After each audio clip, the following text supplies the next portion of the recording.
आज हमारे साथ हैं जाने माने पत्रकार, लेखक और इतिहासकार जगदीश सैनी जी। और हाल ही में सरकार ने एक नोटिफिकेशन जारी किया गया है और जिसमें 25 जून को संविधान हत्या दिवस के रूप में मनाने का सरकार ने निर्णय लिया है। और ये संविधान की हत्या कैसे हुई थी और इमरजेंसी के जो गवाह हैं जगदीश सैनी जी हमारे साथ हैं, तो उस समय किस तरह का घटनाक्रम चला था और आज ऐसी नौबत क्यों आई कि संविधान हत्या दिवस के रूप में 25 जून को हम मनाने जा रहे हैं और सरकार ने यह निर्णय लिया है। तो सैनी साहब, क्या था ये पूरा मामला? आप तो गवाह रहे हैं इमरजेंसी के। नमस्कार। नमस्कार सर। अब आपातकाल, जिसको इमरजेंसी, आपातकाल और पता नहीं क्या क्या कहा जा रहा है, असल के अंदर इसके दो तीन पहलू हैं जी। राजनीतिक लोग अपने नजरिए से देखते हैं, आम जनता से अगर पूछोगे वो अपने नजरिए से देखेगी जी। और क्या होता है कि प्रचार तंत्र ऐसा होता है कि जो प्रचार में आ जाएगा पब्लिक भी वही बोलने लग जाती है। जी। अब बात है आपातकाल की, तो उस समय मेरी उम्र थी 16 साल 8 महीने और मैं गवर्नमेंट स्कूल आस्ती में पढ़ता था। जी। सीनियर सेकेंडरी स्कूल सारचुंगी के पास है और शाखा में हम आते जाते थे आरएसएस की। हरिदेव जी होते थे, आजकल वृद्ध हो चुके हैं, उनके घर पिछले दिनों पूर्व मुख्यमंत्री हमारे खट्टर साहब भी गए थे। तो उस टाइम वो नौजवान थे, कॉलेज में पढ़ते थे, वो शाखा लगाते थे। यहाँ हमारे कैंसर तालाब है, हरिदेव जी उनके वहाँ वो ले जाते थे जी। तो अचानक रात को घोषणा होती है, क्योंकि मैं बीबीसी लंदन हम सुनते थे मेरे पिताजी के साथ बैठ के। 71 की जो लड़ाई हुई थी, रेडियो का जमाना था। रेडियो का जमाना था, टीवी तो थे नहीं ना जब। तो खास तौर से बीबीसी का एक विश्वास था उस जमाने में। और 71 की लड़ाई से मैं उनके पास बैठ के सुनना शुरू हुआ था जब मैं 11 साल का था। और मेरे को फिर बीबीसी सुनने का एक मजा सा वगैरह, शाम को जरूर सुनना। फिर 3 सभाएं होती थी, तीनों सुनता था, 2 शाम की और 1 सुबह की। तो खैर रात को अचानक घोषणा होती है कि देश के अंदर आपातकाल लग गया। तो हमें तो बच्चे थे, को नहीं पता लगा। सवेरे पता लगा कि जितने लीडर थे वो उनकी धरपकड़ शुरू हो गई।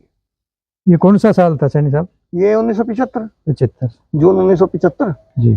तो जैसे ही वो धरपकड़ शुरू हुई तो सारे शहर में चर्चा होगी, वो पकड़ा गया, वो पकड़ा। जैसे हमारे यहाँ कामरेड अमीर चंद मक्कर जो पूरे विधायक हैं, एक कामरेड कन्हैया लाल थे, बाबू रिखी राम थे और भोलानाथ चुग थे। मतलब ज्यादातर आरएसएस वाले या विपक्ष वाले थे, वो सारे के सारे पकड़े गए जी। अब अखबारों में उन दिनों आता जाता था, जयप्रकाश नारायण के बारे में बहुत कुछ आता रहता था। बहुत बड़ा वो एक स्टूडेंट आंदोलन पूरे देश में शुरू हो गया था। खासकर पूरा देश ही बोल दिया जाता है, जब पूरा नॉर्थ इंडिया के अंदर वो आंदोलन फैल जाए। कौन सा आंदोलन था? जयप्रकाश नारायण था कि देश को बचाने का एक आंदोलन था। जी बिल्कुल।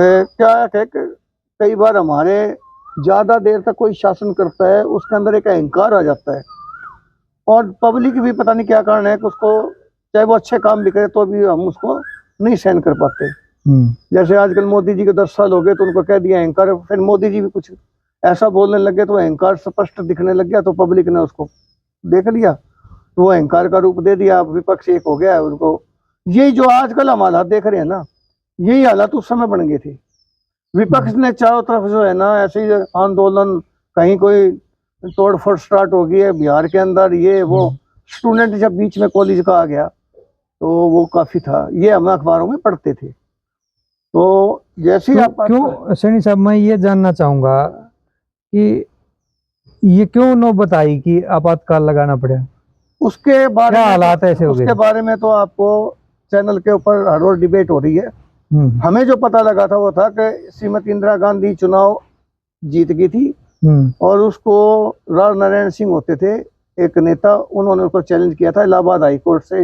इंदिरा गांधी जी का जो चुनाव है उसको अवैध घोषित कर दिया था और कहा था कि इनको ये सीट छोड़नी होगी, त्याग पत्र देना होगा। तो उसको बचाने के लिए उन्होंने, कुछ लोग ये कहते हैं, उन्होंने फिर बहाना लिया और फखरुद्दीन अली अहमद जी उस टाइम पे राष्ट्रपति थे, उन्होंने वो आपातकाल लगा दिया था। तो वो आपातकाल लगने के बाद में तो 80 के एरिया के अंदर जो सुना फिर अखबारों पढ़ते थे, अगले दिन अखबार जो है ना वो काले पेज आए और फिर अखबारों को रिफाइंड खबरें आने लगी। ज़्यादातर सरकार के हक में थी, सिर्फ एक अखबार था पंजाब केसरी, लोग उसको लेकर पढ़ते थे, नीले रंग में वो छपने लग गया था। और वो पंजाब केसरी अखबार लाला जगत नारायण उस टाइम संपादक थे, वो अखबार लोग लेके आते थे, बोले भाई इसमें सच्चाई छपे। मैंने जो देखा उसके 3 पहलू बताता हूँ। सबसे पहले तो है राजनीतिक। राजनीतिक ये था कि हमारे 80 से नेता पकड़े गए और डिस्ट्रिक्ट से अंदर से पृथ्वी सिंह गोरखपुरिया कामरेड को, उनको कम्युनिस्ट नेता थे, वो सारे पकड़े गए। तो पृथ्वी सिंह गोरखपुरिया का काफी नाम था, तो उनको भी पकड़ लिया गया। तो बाद में जब हम कॉलेज पढ़ते थे उनसे मिलना भी हुआ था हमारा। यानी सैनी साहब जो सरकार के विरोधी थे वो सारे पकड़े सभी नेताओं को गिरफ्तार कर लिया गया। वो सारे पकड़े गए। और हमारे हरियाणा के अंदर चौधरी बंसी लाल जी का शासन था। और ये तो था राजनीतिक। और जब वो पेशी के ऊपर 1-2 बार लिया तो हम सड़क के ऊपर देखते थे, जीटी रोड पे इसके पास खड़े होके, तो वो जो बसें आती थी ना, इनको गिरफ्तार कर उनको कोर्ट में पेश करते थे, तो नारे मारते आए। कन्हैया लाल कामरेड होता था, वो तो खिड़की की तरफ हाथ कर करके बड़े जोर जोर से नारे मारता था। और एक हमारे पर घर भी आता था, कामरेड सुरजाराम फतेहाबाद साइड का था, वो लाल झंडा लिए कम्युनिस्टों की बातें बहुत ज़्यादा करता था। और एक दिन पूरे हिंदू लाल किले पे लाल झंडा लहराएगा ये वो, उसको तो फिर इमरजेंसी में काफ़ी इतनी पिटाई अंदर हुई थी, उसका दमन हुआ था, वो बाद में पागल होके खत्म हो गया था। तो अंदर दमन भी काफ़ी हुआ है, ऐसा हमने सुनने को मिला है। कुछ लोग बच के भी आए हैं, माफ़ी मांग के कुछ कर। तो ये तो था राजनीतिक। अब आता है व्यवस्था का।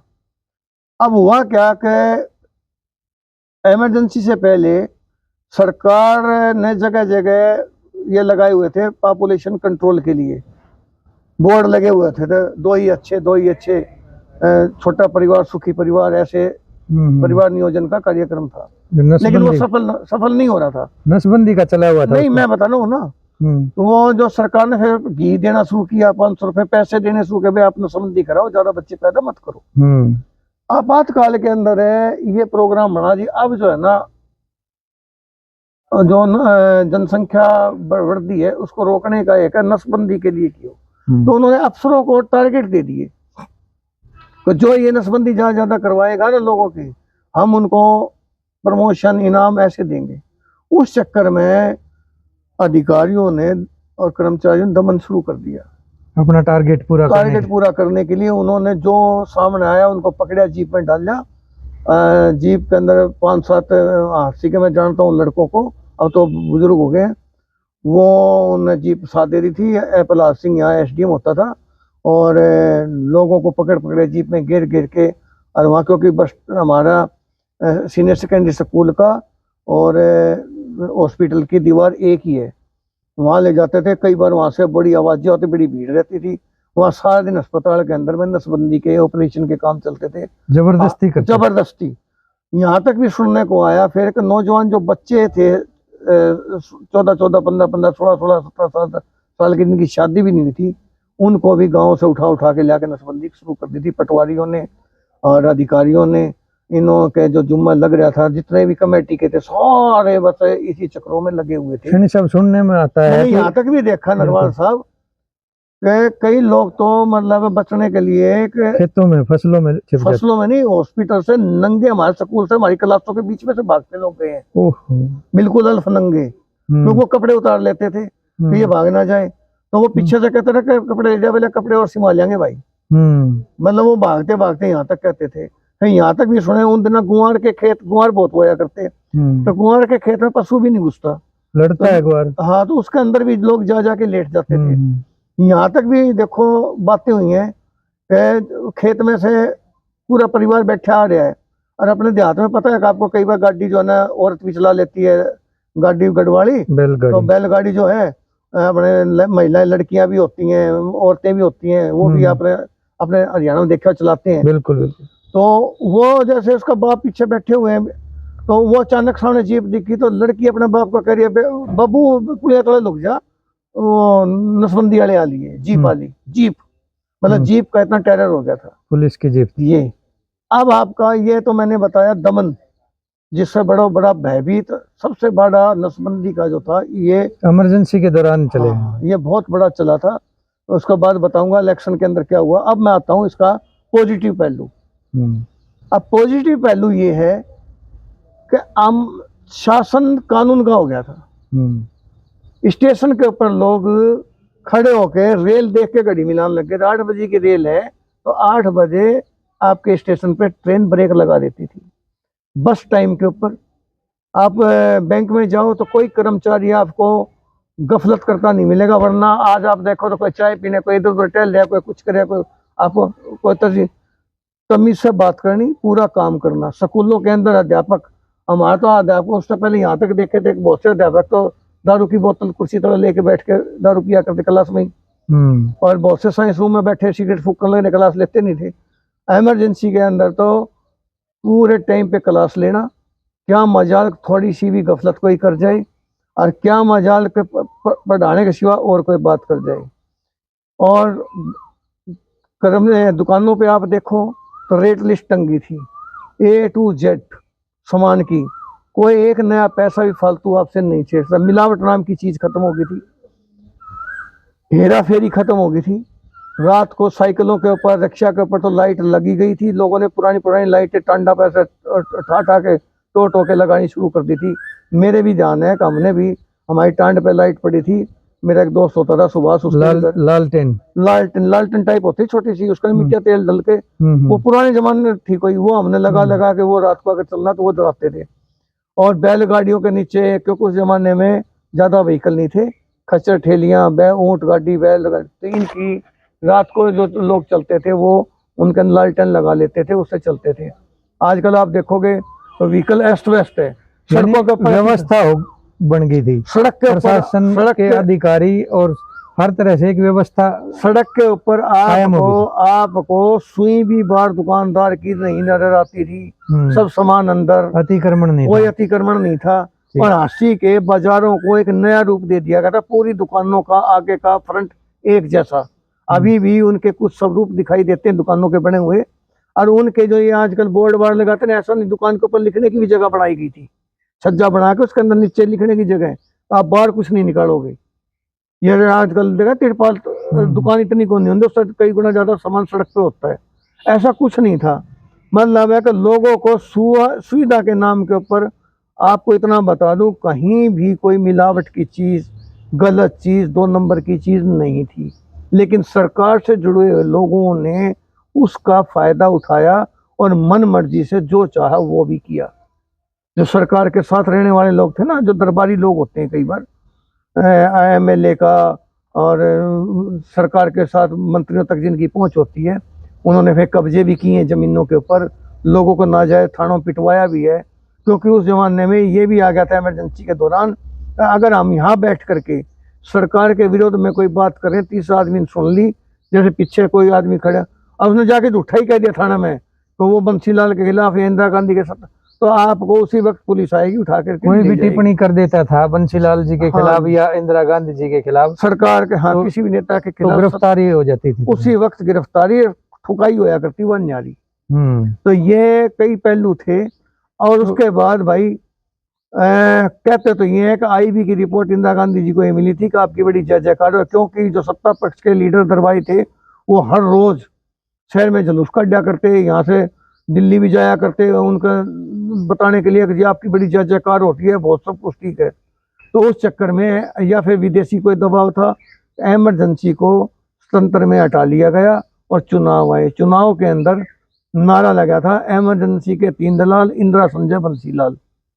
तो संजय गांधी हांसी में आया था, सुरेंद्र उनके साथ मुझे भी याद है कार्यक्रम था। जब चुनाव होते थे पहले नारे बहुत लगते थे, हम मतलब बच्चे थे तो हम भी नारे लगाते थे, रेशमी सलवार कुर्ता पाटे से, इंदिरा मांगे वोट जनता नाटे से, जनता नाटे। ऐसे आजकल ऐसे नारे लगते नहीं, वो नारा बहुत बच्चे नारे बहुत लगाते थे। देखो 2 बार नारे लगे बंसीलाल के खिलाफ के हांसी में। जब संजय गांधी सड़क मार्ग से आया था, मुझे आज भी उनका भाषण याद है, गवर्नमेंट सीनियर सेकेंडरी स्कूल में स्पेशल उनके स्टेज बनी थी, सुरेंद्र साथ था, 5 सूत्री उसका कार्यक्रम था।